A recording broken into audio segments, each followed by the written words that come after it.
Começa agora mais um programa Hora Extra e nesta edição você vai saber como as cooperativas de reciclagem estão sentindo os reflexos da pandemia e o que fazer para ajudar os trabalhadores dessa atividade.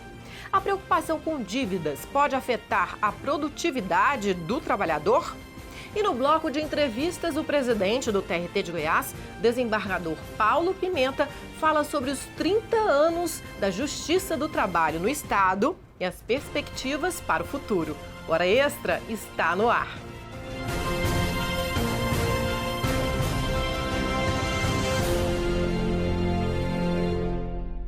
Cooperativas de reciclagem sofrem com os reflexos da pandemia e precisam de apoio e ajuda para se manterem. Veja na matéria de Janete Ferreira.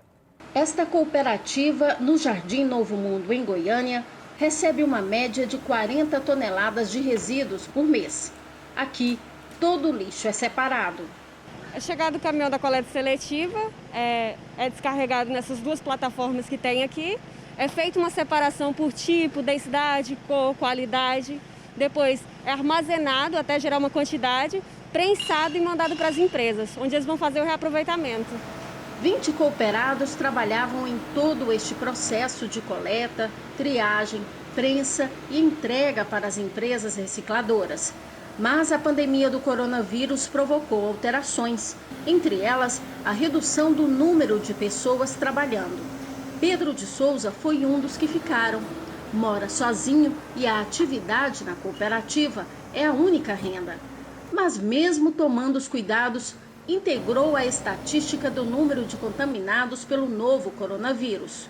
Doente, isolado e sem a única renda, Pedro contou com a ajuda dos amigos e da cooperativa, a qual chama de família. Aqui nós somos uma família. Nós dependemos tudo aqui um do outro. O ganho aqui é um do outro que faz.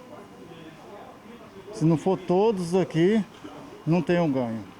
Maria da Solidade mora com 3 filhos e uma neta. Os 3 filhos perderam o emprego durante a pandemia. Com a família dependendo da renda dela, que já tinha diminuído, chegou a passar necessidade. Porque muitas vezes a menina pede alguma coisa e não tem como dar, né? E aí a gente fica preocupado como é que vai dar. Não tem. Com o isolamento social e as restrições impostas pela pandemia do coronavírus, as famílias que integram as cooperativas perderam renda. A média salarial de R$ 1.000 caiu pela metade. Além das contas, água, luz, telefone, alimentação. O cooperado teve que investir mais em equipamentos de segurança para evitar a contaminação ao manusear os resíduos. Esta cooperativa, sem recursos, está se mantendo à base de doações. A gente recebe doação de cesta básica, entendeu? A gente recebe doação de, por exemplo, tem pessoas que até mesmo assim, móveis em bom estado que dá para reutilizar também, porque não é só nós que nos beneficia com isso aí. Tem pessoas que vêm de outro estado, chega que não tem nada. E a primeira coisa a bater é na porta de uma cooperativa para ver se tem que possa doar. E a gente já fez isso muito, entende? Então hoje diminuiu muito essas doações. Se alguém se voluntariar, falar não, porque às vezes pode ter empresa também que se interessa, não, eu vou pagar essa conta, seria ótimo, ajudaria muito. Não pagar para mim, pagar para a empresa lá, que aí reflete no cooperado, entende? Assumir a conta e refletir no cooperado, não é passar o recurso para mim, não é. Para refletir para o grupo. Quem quiser ajudar a cooperativa Seleta pode entrar em contato pelo WhatsApp 62 99672 1992 ou pelo telefone 62 99986 9883.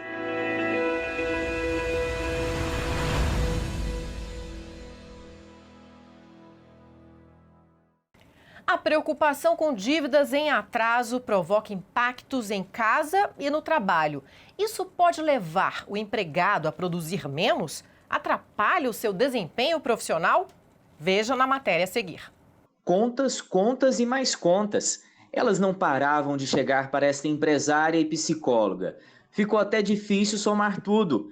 Quando abriu um Instituto de Vida Conjugal, Raquel disse que não fez planejamento financeiro. E aí, em 2 anos, as dívidas chegaram a 60 mil reais. Eu não contava com imprevistos, né? Eu achava que ser empresário era muito fácil, que eu não tinha imprevistos, que o computador ia estragar, que o local que eu trabalhava ia dar uma infiltração, que às vezes algum colaborador ia ficar doente, então eu ia ter que pagar alguém para substituir. Então, esses imprevistos que eu não contava foi gerando dívidas. Ela teve que recorrer ao cheque especial, pagava juros, virou uma bola de neve. Viver com dívidas é viver numa prisão. Porque você literalmente perde o seu sono, sabe? Você não consegue dormir pensando como que eu vou pagar o aluguel de amanhã. Eu cheguei a dever 10 mil reais de aluguel, sabe? Assim, já cheguei a ser despejada, coisa que pouca gente sabe. Mas hoje eu não fico com vergonha de falar, porque eu vejo que é uma história de superação. A situação da Raquel não é diferente da de muita gente.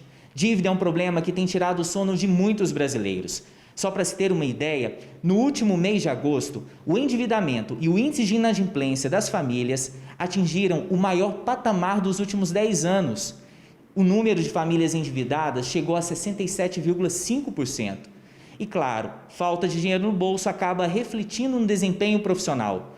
Uma pesquisa da Unicamp, em parceria com outros institutos, mostrou que funcionários menos produtivos geralmente têm algum tipo de problema financeiro. Outro estudo feito em quase 700 empresas brasileiras mostrou também que o alto índice de rotatividade de pessoal está muito relacionado à vida financeira dos trabalhadores.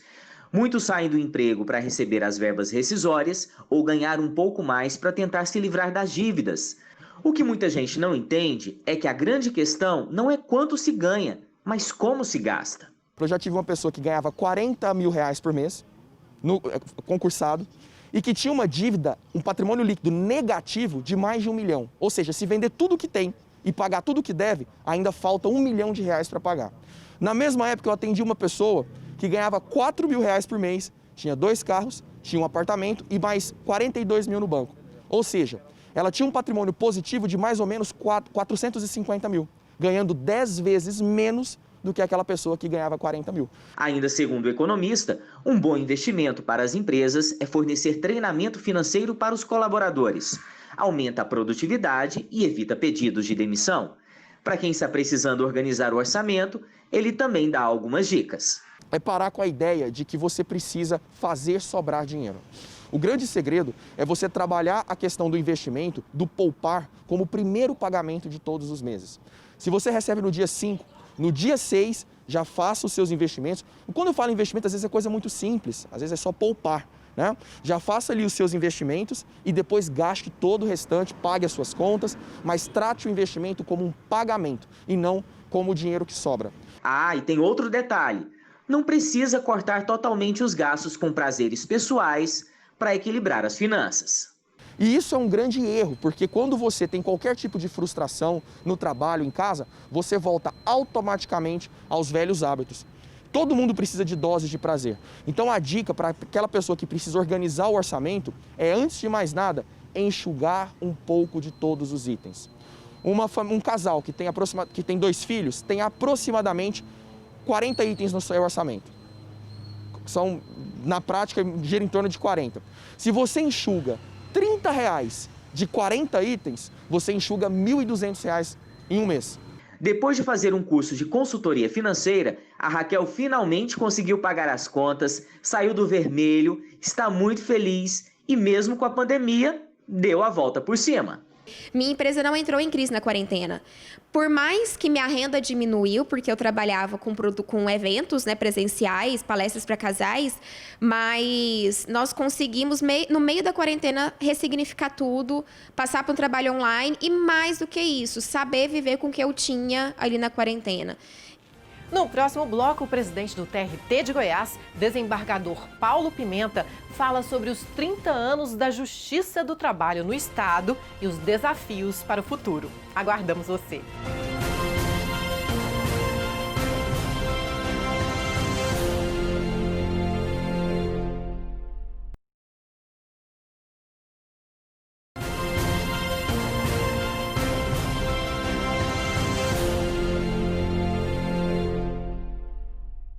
O TRT da 18ª Região completa este mês 30 anos de existência, uma data que merece ser comemorada e que nos leva também a refletir sobre superação nesse momento de instabilidade socioeconômica para continuar prestando um bom serviço.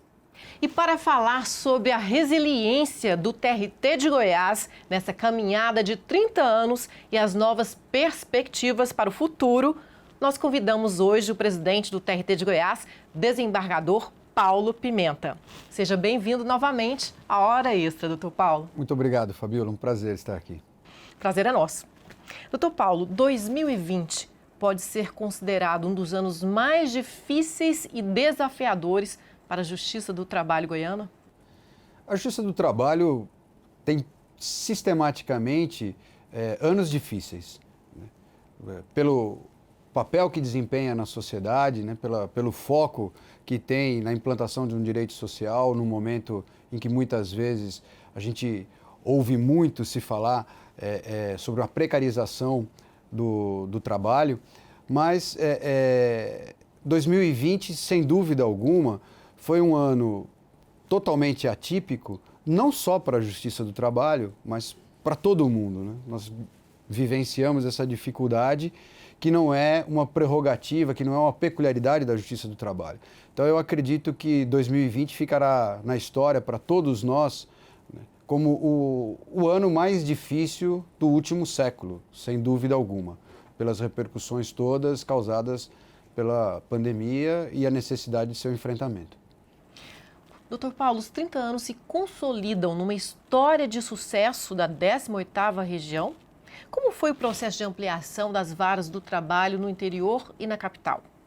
Acho que os 30 anos eles se consolidam mais do que pelo sucesso, que também existe, mas pela dedicação, pelo empenho que sempre marcou a história do tribunal e de todos os personagens dessa história, os artífices dessa história, que são os magistrados, que são os servidores, servidoras, né, a advocacia trabalhista em Goiás, que juntos constroem a história do tribunal.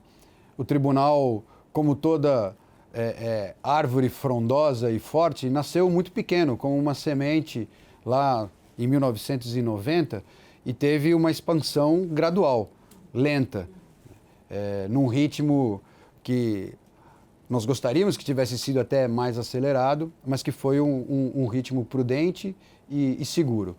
Em 1990, em Goiás, nós tínhamos menos de 10 unidades de primeiro grau, que à época se chamavam as juntas de conciliação e julgamento, hoje são as varas do trabalho. Nós tínhamos 9 juntas de conciliação, sendo que apenas 5 cidades eram atendidas pela Justiça do Trabalho no estado, que eram 5 juntas na capital e uma junta em Anápolis, uma em Catalão, uma em Itumbiara e uma em Rio Verde.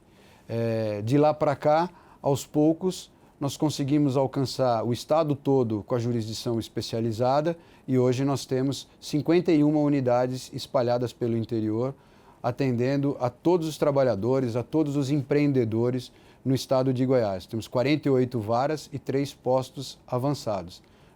Para se ter uma ideia, em termos de volume de magistrados, nós éramos, no início do tribunal, não chegavam entre desembargadores e juízes de primeiro grau, não chegávamos a 20 magistrados e hoje nós temos aí um quadro com 110 magistrados. Então, assim, foi um crescimento muito seguro e fruto de muito trabalho de todos que compõem essa história.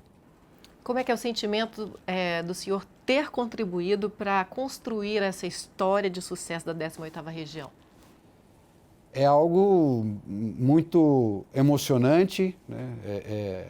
Assim como vários outros colegas que estão na carreira ao longo desses 30 anos, eu cheguei um ano depois, praticamente, completo agora em breve 29 anos de magistratura, mas foi ter justamente vivenciado essa expansão, né? E houve vários momentos de expansão e cada um deles marcado por dificuldades peculiares, por situações de momento, né? e também permeados de muitas histórias, muitos casos, muitas histórias divertidas, muitas circunstâncias que talvez à época não fossem tão engraçadas, né? Mas que hoje, com uma perspectiva histórica, com uma visão de como isso resultou no amadurecimento, no fortalecimento, no crescimento da Justiça do Trabalho em Goiás, elas têm um caráter anedótico assim, em que muitas vezes nós nos divertimos lembrando dessas dificuldades. No final da entrevista, o senhor vai contar um pouquinho dessas histórias para a gente. Doutor Paulo, era mais difícil nessa época trabalhar do que hoje, com o avanço tecnológico ou não? Cada época tem a sua... Eu acho que cada época tem as suas dificuldades próprias, suas dificuldades peculiares. Mas, obviamente, que o avanço tecnológico, em termos assim de trabalho, vamos chamar de trabalho braçal, ele evoluiu muito e melhorou muito, né? Então, na época, nós tínhamos dificuldades maiores. Mas mais do que a questão tecnológica, nós tínhamos também dificuldades até mesmo em termos de volume, de força de trabalho à disposição, né? Nós não tínhamos um quadro de servidores, né? Tão profissionalizados como temos hoje. Também eu acho que a gestão pública como um todo evoluiu muito nesses anos. E isso propiciou também melhores condições de trabalho, tanto para servidores como para magistrados, né? A par de toda a melhoria em termos de infraestrutura física também. Com certeza. Em recente palestra ao Colégio de Presidentes e Corregedores dos TRTs, o Coleprecor, o vice-presidente do TST, ministro Luiz Felipe Vieira de Mello Filho, disse que a Justiça do Trabalho, abre aspas, né, em pouco tempo será a justiça mais importante do país, porque sem justiça social não há como ter estabilidade democrática. O senhor acredita que podemos sair desse momento difícil, ainda mais fortalecidos como uma instituição essencial para o país na busca da justiça social? Eu acredito que sim, concordo com a visão do ministro Luiz Felipe Vieira de Mello e vou além.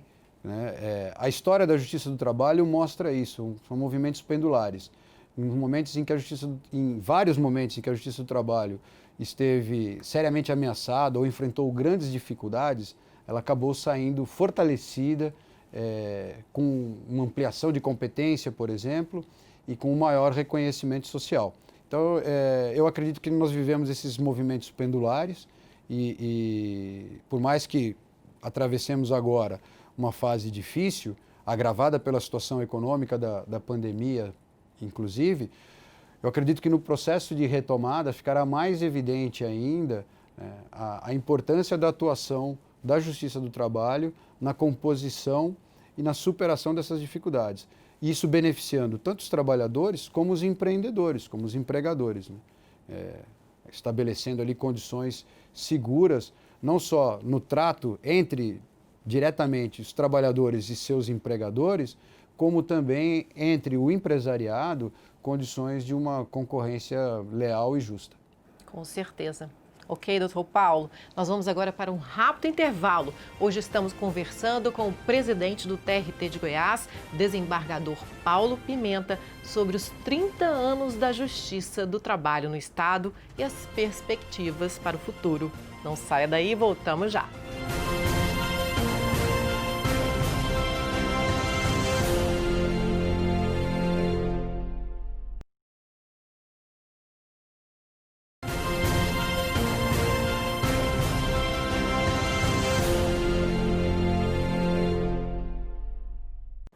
O Hora Extra está de volta. Hoje estamos conversando com o presidente do TRT de Goiás, desembargador Paulo Pimenta, sobre os 30 anos de existência do TRT e os desafios para o futuro.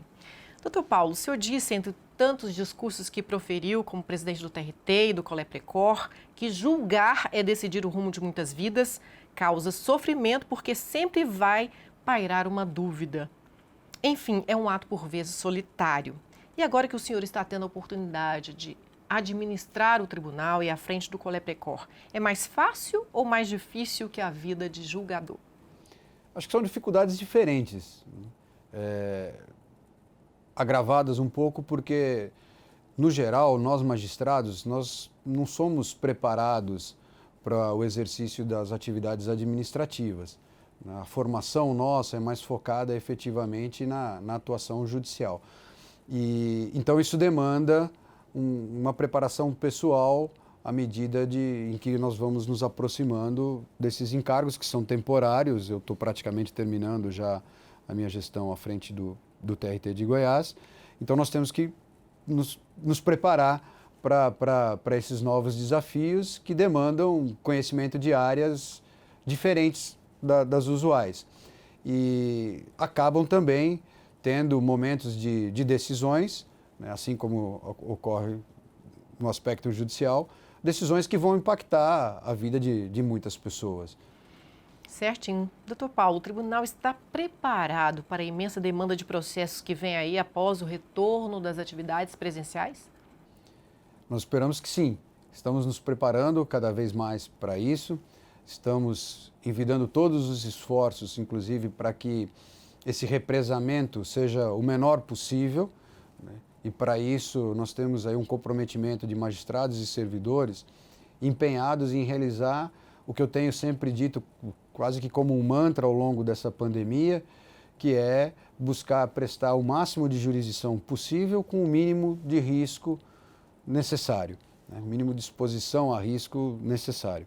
E então, assim, nós temos mantido uma atuação muito grande por meio telepresencial, né? Empenhados aí na realização das audiências, sejam as audiências iniciais e mesmo as audiências de instrução também, assim como a realização das sessões por parte do segundo grau de jurisdição, tanto as turmas como o tribunal pleno funcionando de forma telepresencial, para que haja o menor represamento possível a ser superado com a compreensão e essa dedicação de todos, né, irmanados aí, magistrados, advogados, servidores, o público em geral, para que o quanto antes a gente consiga colocar esse serviço todo em dia. Além de conseguir resgatar o passivo que se formou na pandemia, quais outros desafios da Justiça do Trabalho em Goiás para o ano que vem, para os próximos anos também? A Justiça do Trabalho, o desafio é fundamentalmente um só, né? Levar o seu serviço com o máximo de qualidade e com a maior brevidade possível a toda a população. Já era um desafio que vem sendo enfrentado ao longo desses 30 anos de existência do tribunal.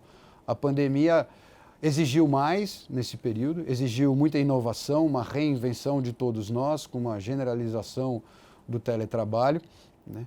E eu acho que o grande desafio agora é a retomada gradual e segura dos serviços telepresenciais sem comprometimento à saúde de todos os envolvidos. Esse eu acho que vai ser o principal desafio em 2021.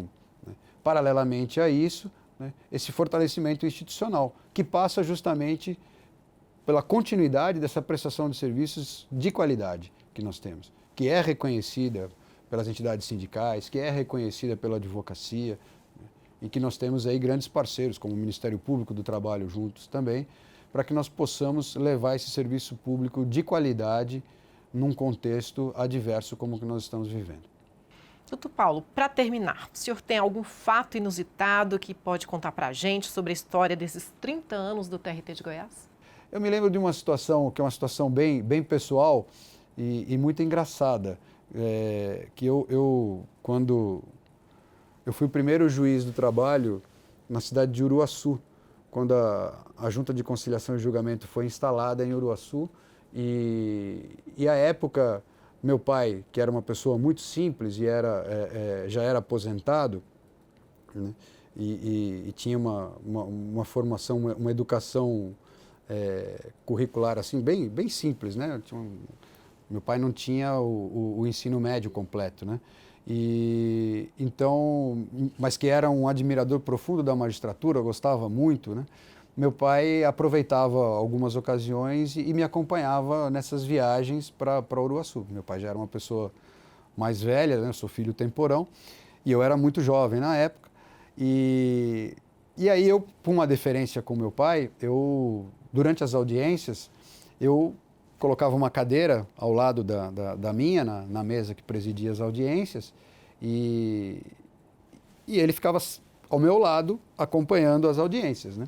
E aí, de terno também, ele se arrumava todo para ir nas audiências. E ao longo das audiências, eu procurava explicar para ele o que estava acontecendo, né? Entre um momento ou outro ali, eu parava, conversava um pouquinho com ele, explicava baixinho ali o que estava acontecendo. E aí depois eu soube na cidade que o comentário, né? A Justiça do Trabalho tinha acabado de se instalar ali, o comentário que corria na cidade é que o novo juiz da cidade era muito jovem, mas que eles tinham mandado um juiz mais experiente com ele, que ficava ao lado dele e ia orientando a como proceder nas audiências. Interessante. Então essa é uma das muitas histórias peculiares assim que aconteceram ao longo desses anos iniciais. De certa forma, ele conseguiu alcançar o sonho, né, de ser magistrado um dia, então. Acho que, pelo menos, ele foi visto como. Isso é bom. Doutor Paulo, muito obrigada pela entrevista. Eu que agradeço, Fabio, um prazer mesmo. Bom, o Hora Extra fica por aqui. Hoje conversamos com o desembargador Paulo Pimenta, presidente do TRT de Goiás, sobre os 30 anos da Justiça do Trabalho no Estado e as perspectivas para o futuro. Obrigada por sua atenção e não deixe de acompanhar mais notícias do TRT de Goiás pelas redes sociais, pela rádio web e pelo portal. Até a próxima semana.